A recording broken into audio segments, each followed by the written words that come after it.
Понятие «безмолвный космос» всем знакомо. К сожалению, это неправда.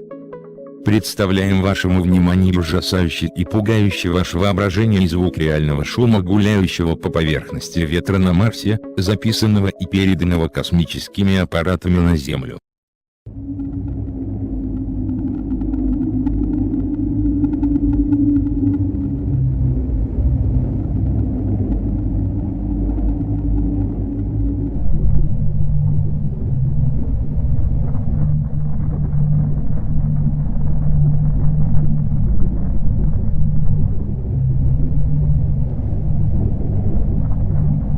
Воздух Марса смертельно опасен.